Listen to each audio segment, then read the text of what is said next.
February 23, 2020, 1:08 p.m. Satilla Shores, Georgia. A quiet Sunday afternoon. The hum of cicadas in the air.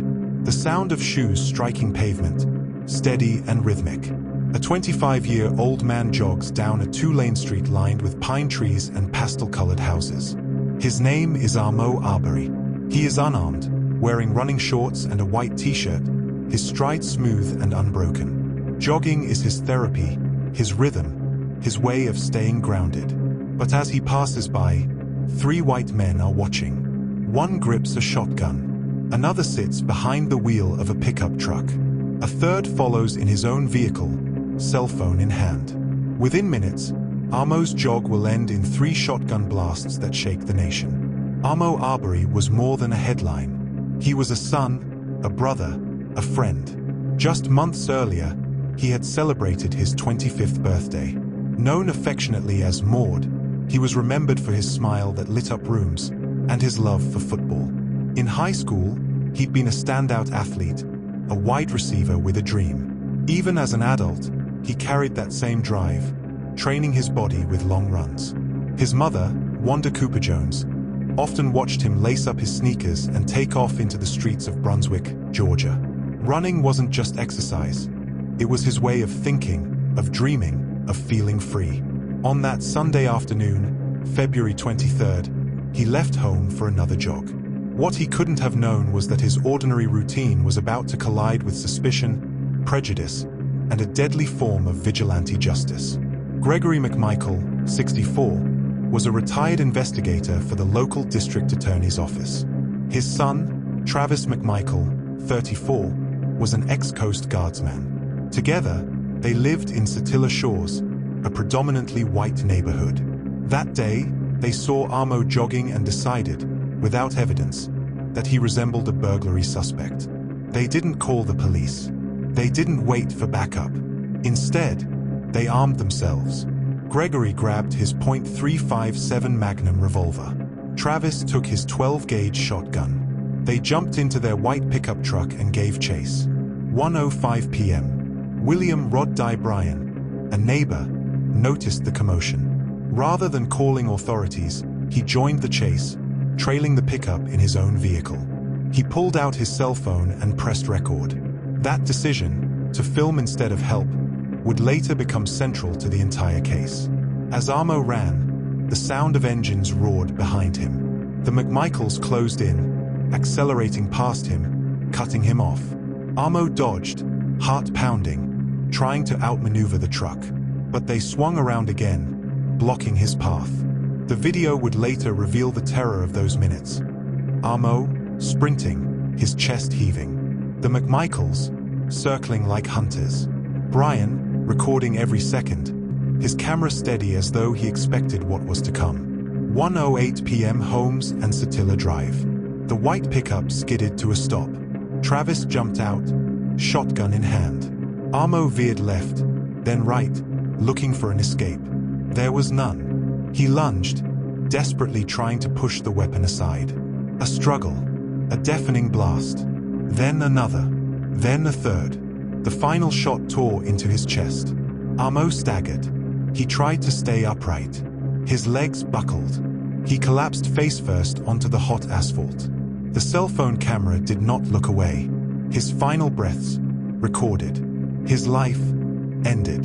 Police arrived minutes later. But instead of handcuffing the men who had chased and killed an unarmed black man, officers treated Gregory like an old colleague. He had been one of them, after all. Gregory told them a story. They thought Ahmaud was a burglar. He fought. Travis fired in self-defense. And the officers accepted it. They took statements. They covered Ahmaud's body with a sheet. And they let the killers walk home free. That night, Wanda Cooper-Jones waited. Hours passed. The sound of the front door never came. At 7:20 p.m., the phone rang. The words shattered her world. Her son had been shot and killed. Authorities told her he had been involved in a burglary. She knew her son. She knew that couldn't be true. But she had no answers. Days turned into weeks. And still, no arrests. The McMichaels lived as though nothing had happened. their guns still at home, their routines unchanged. Meanwhile, prosecutors passed the case from office to office. One claimed conflict of interest. Gregory McMichael had worked closely with them. Another wrote in a memo that the killing was justified, blaming Ahmaud for trying to take the shotgun. In official reports, he was painted as the aggressor. The whispers grew louder. Neighbors murmured. Community leaders demanded answers. Wanda refused to stop fighting. But in the Deep South, where race and power had long defined justice, it seemed Ahmaud's story was already written. Another black man dead, another family grieving, another case left to fade. March, April. 2 full months passed. Ahmaud's birthday came and went. He would have turned 26 on May 8th. Instead of celebrating, his family lit candles. They prayed. They waited. Then came May 5th, 2020, 74 days after Ahmaud's death. At 11:32 a.m., the world changed. The cell phone video, recorded by Bryan, was leaked online. It spread like wildfire, grainy but undeniable. It showed Ahmaud running, cornered, fighting for his life, and falling. It contradicted every official story. It revealed what had been hidden: a chase, a trap, an execution. Within hours, the footage went viral. Outrage flooded social media. Millions watched in horror. Protesters filled the streets of Brunswick. Across the country, runners laced up their sneakers, dedicating 2.23 miles to mark February 23rd, the day Ahmaud was killed. They posted with the hashtag #IRunWithMaud. His name, once whispered in grief, now thundered across the nation. For 74 days, the system had done nothing. But now, the world had seen. And once the world was watching, there was no turning back. May 6th, 2020, 9:30 a.m. Brunswick, Georgia. The leaked video had been online for less than 24 hours, but already the nation was boiling. The phone at the Glynn County Courthouse rang non-stop. Civil rights leaders spoke out. Politicians demanded answers. Protesters gathered outside with signs bearing Ahmaud's name. Under pressure, the Georgia Bureau of Investigation finally stepped in. By the evening of May 7th, 2020, 7:45 p.m., news broke. Gregory and Travis McMichael were arrested and charged with murder and aggravated assault. For Wanda Cooper Jones, it was a bittersweet moment. For 74 days I cried for my boy, she told reporters. Tonight, I know he's looking down and finally, we see a step toward justice. But the arrests didn't end the outrage. People wanted to know, why had it taken a leaked video, 2.5 months, and nationwide pressure for charges to be filed? The answer revealed a system of cronyism, cover-ups, and bias. Local prosecutors had shielded the McMichaels. Their ties to law enforcement had bought them weeks of freedom, while a grieving mother was told her son was a thief. May 21st, 2020, 9:05 a.m. William Bryan, the neighbor who filmed the killing, was also arrested. The prosecutor argued that by chasing Ahmaud and recording, Bryan had trapped him, preventing his escape. His own video, meant to shield himself, had become evidence of his complicity. The 3 men now sat in jail cells. But the journey to justice was only beginning. November 13th, 2020, 10 a.m. In a preliminary hearing, evidence was revealed. Text messages, prior complaints, and chilling statements. Travis McMichael had once posted on Facebook about shooting intruders. In the days before the killing, he had armed himself repeatedly.